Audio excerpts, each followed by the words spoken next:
بسم اللہ الرحمن الرحیم۔ میں ہوں سہیل رانا۔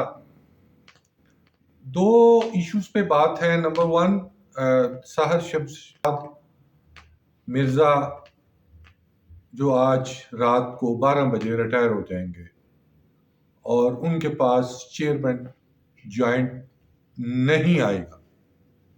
کچھ لوگ ہوتے ہیں جہاں جاتے ہیں اپنے عہدے کو برقرار رکھ کے آتے ہیں۔ یہ 1976 1 مارچ 1976 کو اس وقت کے وزیر اعظم ذوالفقار علی بھٹو نے شریف عوان کو پہلا چیئرمین جوائنٹ چیف بنایا اور ان کا تعلق بھی چکوال سے تھا اور سحر شمشاد مرزا بھی جن کا تعلق چکوال سے تھا، اور انہوں نے اس عہدے کا آخری بار اس عہدے کا حلف لیا۔ حلف تو نہیں ہوتا اس عہدے کا، اور آج رات 12 بجے یہ عہدہ ہمیشہ کے لیے ختم ہو جائے گا۔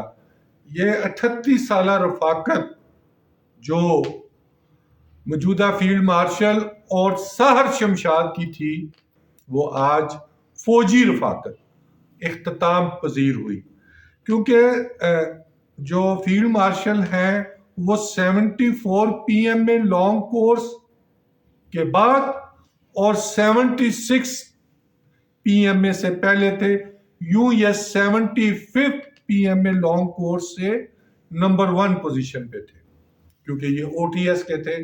یہ میں نے جو دکھائی ہے آخری بار جو چیئرمین جوائنٹ چیف نے الوداعی دورہ کیا جنرل ہیڈ کوارٹر کا۔ سحر شمشاد جب سے میں نے، کیونکہ یہ کورس 76 پی ایم میں لانگ کورس کا ہے، یہ ہمارا ہی کورس تھا، ہمارے سارے دوست اسی کورس میں تھے، وہ نعیم سرور ہو، ملک اقبال اوان ہو، سعد شمشاد ہو یا فیض حمید ہو، جس کا کوئی نام آج کل نہیں لیتا۔ یہ 9 لیفٹیننٹ جنرل تھے ایک کورس سے، اور یہ لاسٹ ون تھے جو چیئرمین جوائنٹ چیف بنے، اور آج 76 پی ایم میں لانگ کورس کا آخری افسر بھی ریٹائر ہو گیا ہے، اور یہ ان کے بعد کوئی افسر نہیں آئے گا۔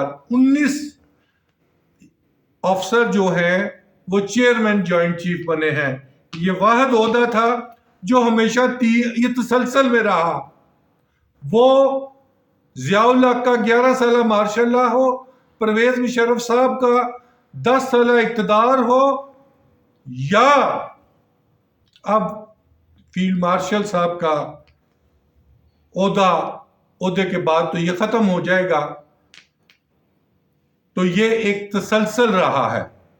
اس میں جو افسر آیا ہے محمد شریف صاحب سے لے کے لیفٹیننٹ جنرل محمد شریف سے سحر شمشاد تک، سب نے اپنا ٹنیور پورا کیا ہے، اور ٹنیور پر پورا کرنے کے بعد وہ اپنے گھر جاتے گئے۔ ان میں 2 افسر نیوی سے اور 3 افسر ایئر فورس سے بھی آئے۔ یہ جو افسران ان میں آئے ہیں، میں ان کے نام پہلے آپ کو بتا دیتا ہوں، اس کے بعد آپ سے تسلی سے بات ہوگی کہ آئندہ کیا ہونے والا ہے۔ اس پہ سب سے پہلے جو افسر، ان کا تعلق بھی سندھ ریجمنٹ سے ہی تھا اور جانے والے کا تعلق بھی سندھ ریجمنٹ سے تھا، ایڈمرل محمد شریف ان کے بعد آئے۔ پہلے جنرل شریف تھے، پھر ایڈمرل شریف تھے، اس کے بعد جنرل رحیم الدین خان آئے جو سمدھی تھے ضیاء الحق کے، جو اعجاز الحق کے سسر بھی ہیں۔ پھر جنرل اختر عبد الرحمان آئے، وہ بھی ریلیٹو تھے۔ یہ 3 جنرل اوپر نیچے، جن کا تعلق 4 کا تعلق جلندر سے تھا، اور یہ اوپر نیچے آئے، اور اس کے بعد جنرل اختر عبد الرحمان جنرل ضیاء الحق کے ساتھ شہید ہو گئے۔ اس کے بعد ایڈمرل افتخار احمد سروہی، جنرل شمیم عالم، ایئر چیف مارشل فاروق فیروز خان، جنرل جہانگیر کرامت، جنرل پرویز مشرف، اور اس کے بعد جنرل محمد عزیز، جنرل احسان الحق، جنرل طارق مجید، جنرل خالد شمیم وائیں، جنرل اشفاق کیانی کو چھوڑ دیں آپ، آدھے دن کے لیے آئے تھے، جنرل راشد محمود، جنرل زبیر محمود حیات، جنرل ندیم رضا اور جنرل ساحر شمشاد۔ جنرل ساحر شمشاد کے ساتھ جو بھی افسران ڈائریکٹ ان کے ساتھ کام کرتے رہے نا، وہ بھی پرموٹ نہیں ہوئے۔ یہ 10 کور میں واحد ایک سی او ایس تھا جو ان کے ساتھ سی او ایس بھی تھا، پھر جب یہ پوسٹ آؤٹ ہو کے جاتے ہیں ایز اے 4 سٹار جنرل تو وہ بھی ان کے ساتھ تھا، وہ بھی سپر سیڈ لاسٹ بورڈ میں ہوا، اور ایسے افسران اس بورڈ میں پرموٹ ہوئے ہیں جو اللہ خیر کرے، وہ تو چلے چل رہے ہیں، ان کے بارے میں کیا کہہ سکتا ہوں۔ یہ عہدہ تینوں فورسز کو یکجا کرتا تھا، لیکن اس عہدے کا کام صرف اتنا ہی ہوتا تھا کہ ساری طاقت جو ہوتی تھی وہ کوئی بھی چیف آف آرمی سٹاف ہوتا تھا اسی کے پاس ہی ہوتی تھی۔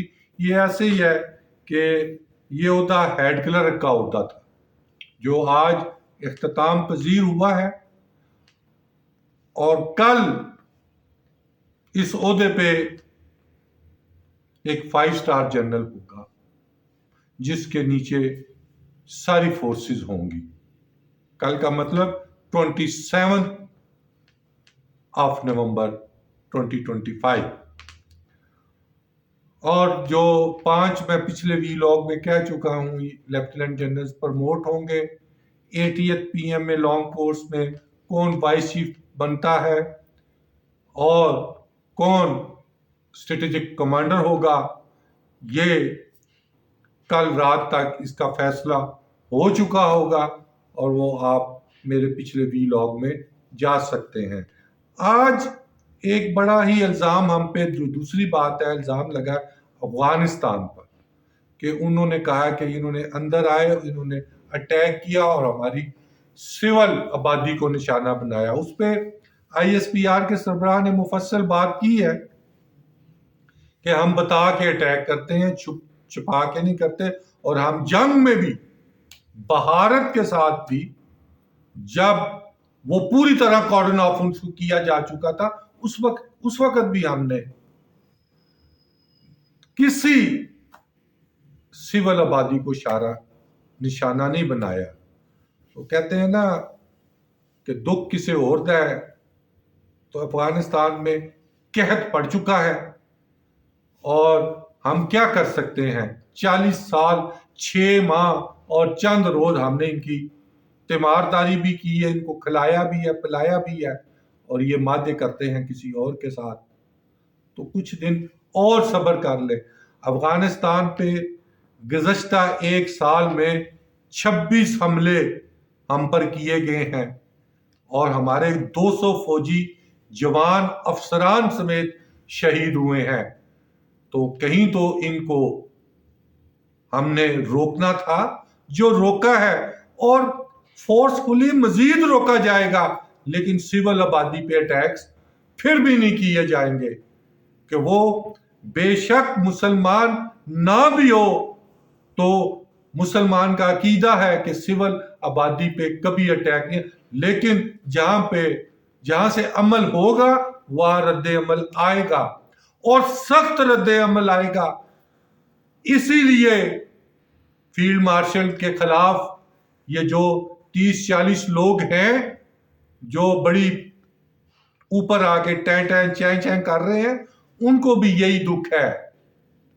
انہی الفاظ کے ساتھ آپ بادبان یوٹیوب کو اور ڈیلی پوسٹ انٹرنیشنل، بادبان میگزین اور بادبان ٹویٹر کو فالو کریں۔